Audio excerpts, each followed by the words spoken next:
Well, you having any fun yet? The real fun's about to start. Multi-generation lamination. You know how to laminate, how to stack rings, that's a form of lamination. You know how to do a linear lamination, putting strips of wood together into a board. You even know how to take material like this and make material like this, chevrons or zigzags. What you haven't seen yet is how to take this kind of material, cut it apart, and do a multi-generation lamination. That's an example of multi-generation lamination. What we've got here is a zigzag that's been cut apart, put back together, so that instead of just going up and down, it has a jog in between. When I first got started in wood turning, I discovered this book, Laminated Designs in Wood. It's a book by Clarence Renfield. It's no longer in print. It's very difficult to find. If you see it in a used bookstore, grab it. I recently did a search to see if I could find copies of this book, and in a used book site on the internet, this book was selling for over $100. I bought it for $19.95. But it's a great book on the subject of multi-generation lamination. Anyway, I'm going to take you through the procedure. A very simple second generation. If you like what you see, try to find a copy of Clarence's book. The concept of multi-generation is really just taking the zigzag or chevron pattern or that technique and taking it to another level. Just like the zigzag, you have to start with a lamination, and in this case you can see I'm laminating together some thin strips surrounded by some wide strips. I'm not using a gluing tray here because those wide pieces of mesquite are not going to bend. This lamination is going to stay very straight. Now I am using some vertical cawls, at least temporarily, to keep all the laminated layers in a nice straight plane. I'm using lots of clamps to squeeze out the glue, and I'm working quite fast. Not this fast, I wish I could work this quickly. I'll let this cure for at least a few hours. Overnight's even better. There's a couple of ways to go about this kind of project. One is to simply randomly cut this thing apart and put it back together. Another is to create a model using construction paper. I'll show you the construction paper technique. I've got my board all nice and clean. I'm ready to start cutting this apart. But I'm going to make a facsimile using some colored paper here. Those are my 3 maple strips and surrounded by mesquite wood. I've set my sliding bevel at 30 degrees. 30 degrees was my choice. I could have picked a different angle. Now I'm going to put a mark every 3/4 of an inch and use my sliding bevel to make a series of angled lines. These angled lines represent what will later be saw blade cuts through the actual laminated material. Now, instead of a chop saw or table saw, I'm using a paper cutter. It's a lot cleaner, a lot less dust. Now, the purpose of all this playing with this paper is to determine, or at least approximately determine, what this multi-generation lamination is going to look like. So I'm assembling my pieces, flipping every other one, just like you'd build a chevron or zigzag assembly. The next step is to cut this apart again. I'm going to cut from point to point a mirror image from side to side.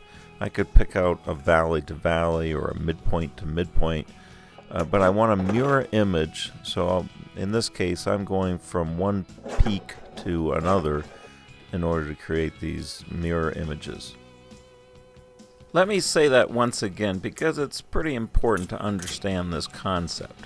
You can put that line in many different locations, but you cannot just randomly place it. You have to create mirror images so that when you flip the pieces, like building a zigzag, the flipped pieces form the pattern. With my saw set at 30 degrees, I can now proceed to cutting my first set of strips. I'm cutting off the end first, then I'll establish a stop block using MDF.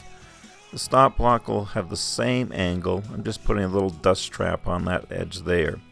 Going to lock this in place so I can make cuts about 3/4 of an inch wide. The red mark is just a reference, so I keep them in the same arrangement as I cut them.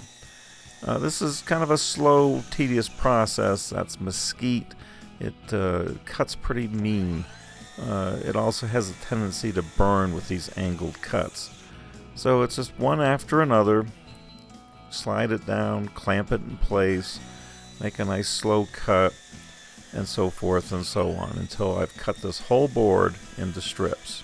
By numbering these, I can keep them in the same order in which they were cut. I've moved my saw blade back to 90 degrees using a stop block. I'm squaring up all the ends. Here are all my pieces. To get better looking glue joints, I'm going to run these through a drum sander. I've created a tray with some MDF side rails that are locked into place with hot melt glue. A few passes through the drum sander with 120 grit, and I'll have really nice glue seams. It's really important to inspect these surfaces. If you find a little defect, you can't just fix the one piece, because it's very important that they all be consistently dimensioned. I now have all my surfaces perfectly prepared. You can see the zigzag pattern. I'm going to put this together in one glue step. Kind of a scary proposition because there's a lot of seams there. I've created a tray. It's got ridges which will allow glue to sneak out on the underside. It's got a pointed backstop which will make it easy to line up the ends right against that point. I'm working real fast here, spreading glue on everything. I'll flip them all, spread the glue on the other side, get them in the tray, get the ends perfectly aligned. It's that end alignment that I have to rely upon. If I don't get those ends perfectly aligned, then my zigzag will have a jog in it, and that'll mess up the whole board for the whole project. I actually had this tray and all these pieces ready hours and hours earlier, but I knew it was going to be a scary proposition to get them all, clamped in time, so I waited until the cooler evening temperatures. If I were forced to do it in warm weather, I'd have to do it in sections. It's too late to do much about it now. I'm checking these ends, and fortunately they all look okay. It's the next morning. I can check to see how things turned out. That clear plastic tape really does work well as far as releasing glue laminations. Now I'm going to cut this apart again, so I want the surfaces smooth. Drum sander's not necessary, but it does come in mighty handy. Now I'm getting rid of any glue squeeze out so I can make a couple of very light passes to true up these two edges. Now I'm going to pick out those 2 points that I used in my paper model. I'm scoring a line so that I can establish the same angle at my chop saw. I could do this with a sled on a table saw also. After a couple of test cuts with MDF, I've got my blade at the same angle. I know that because when I put both pieces against the fence, the angled edge of that MDF lines right up on my scored line. Now I'm using that piece of MDF to line up each cut. Before making each individual cut, I need to do several things. I need to line up the MDF precisely on those two intersecting points. Then I need to slide both pieces together so the edge of the MDF is dead center in the middle of that curve. My goal is to take an equal amount of material away from either side of where I scored that line.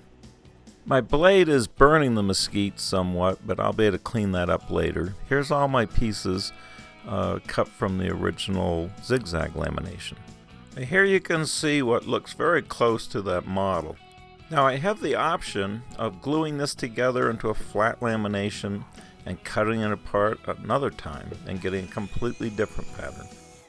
But my fear of cumulative error has convinced me to square them up, pair up my pieces, and build my vessel as is. Inevitably, one side of each piece will have a shorter piece of the maple where the cut just was not perfectly centered. So I've taken those short sides, matched them up, touched them to the disc sander, and those will be my glue joints. There's nothing too special about the clamping job here except to really emphasize the importance of carefully aligning the intersections. Use some magnification, check it over and over, check both sides. It has to be true on both sides. After cleaning up the glue squeeze out, I do a close inspection, pick the very best side for the outside of the vessel, and mark those. Now I'm going to proceed to put miters on these pieces. I'm going to cut those miters with a sled on my table saw. Before cutting my good stuff flow, I'm going to do a test cut with a strip of MDF. I've locked it in place, I've set my blade at 22.5 degrees, and I'll just put a miter along this one edge. Then I'll undo the clamp, reverse the piece of MDF, nudge the fence in slightly, put a 22.5 degree bevel on the other side. Now I've taken that piece of MDF, cut it in half, stacked the two halves, and now I'm cutting two segments at a time. This is a test ring, just to check those bevels, make sure they're dead on. I did have to make one adjustment and redid this a second time, but I got it perfect. Now I'm doing the same thing to these individual pieces. I'm cutting one side on all of them, nudging in the fence, and then cutting the other side on all of them. The obvious goal is to get the edges of each pair to be symmetrical so they'll all line up. I did a close examination and put a mark on whatever side I felt was longest. Tapped my fence in slightly and just trimmed a smidgen off. Another examination shows that the lineups look pretty good. I'm next going to glue these in pairs using rubber bands as my clamp. It's important to stretch those rubber bands so they're not tight on the inside, but they are tight on the outside. And you really have to spend time looking at those intersections. I've decided to shorten the height of the ring, so I'm using a pencil mark on my fence, lining up the maple seam, and cutting an equal amount off all of one end, using a stop block, trimming off the other end, just to shorten the ring. Instead of my usual half dowel, I'm going to use these little cutoffs from when I mitered the pieces. I'm gluing those on so I can glue these four pieces in a half ring technique with the spacers in place. Some glue, some rubber bands, keeping the rubber bands away from my key intersecting points so I can do very, very tiny, minute adjustments, lining up those seams again as carefully as possible. Now you might not think rubber bands would provide enough pressure, but the cumulative pressure of many bands provides plenty of pressure. They're fast to install, gives me an easy way to look at those intersections. It works for me. After just a little touch up at the disc sander, the two halves can now be put together. Same procedure, plenty of glue, lots of rubber bands, and continuous checking of the intersecting points, making tiny adjustments. And I always use some form of magnification to check those intersections. Now it's the real moment of truth. I'll turn this ring down to a smooth round cylinder and check the intersecting points one more time before putting it into a vessel. Although there's not much I can do about it at this point. The seams look pretty good. I'm going to build a vessel around this. Here's the vessel. It's still on its faceplate. I want to talk a little about the grain orientation. Above and below that ring, it's all horizontal. Nothing to worry about there. The ring itself has got grain going multiple directions, which doesn't really worry me too much. If there's a concern at all, it's where this ring connects to the rest of the vessel above and below. there are some very short sections of angular cross grain. I'm not too worried. It's mesquite. Mesquite is so stable, and these cross grains are very short. I'm okay with this, but it's not the ideal situation. There's a lot going on here in a ring like this multi-generation technique. Let's go through a quick review of the steps that I went through to produce this ring.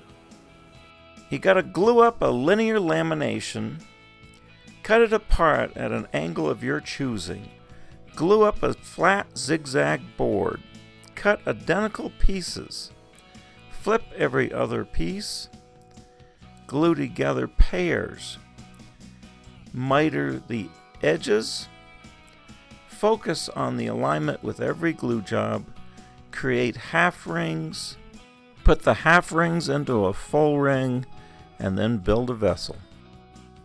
At the beginning of this lesson, I showed this little vessel as an example, and I want to show you a close-up.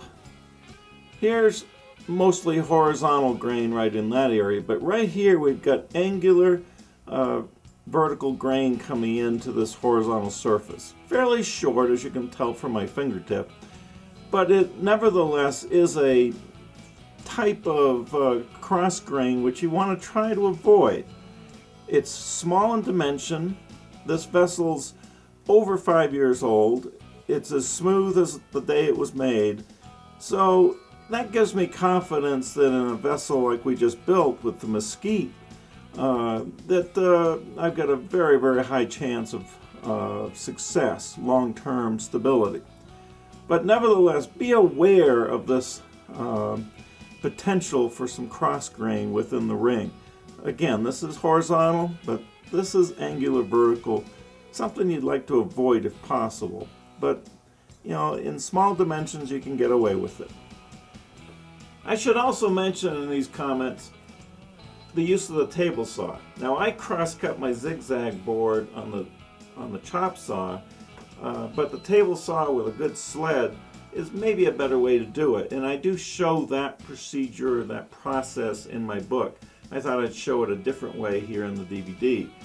Notice I did go back to the table saw to do that final trimming to get the perfect dimensioned surfaces and so forth.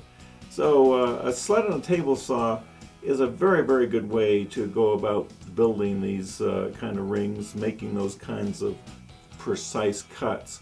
Don't feel like you have to do it on a chop saw. Here's another example. This is one of my wife's favorites. She really likes the colors and the shape of this. But again, we've got the multi-generation going on.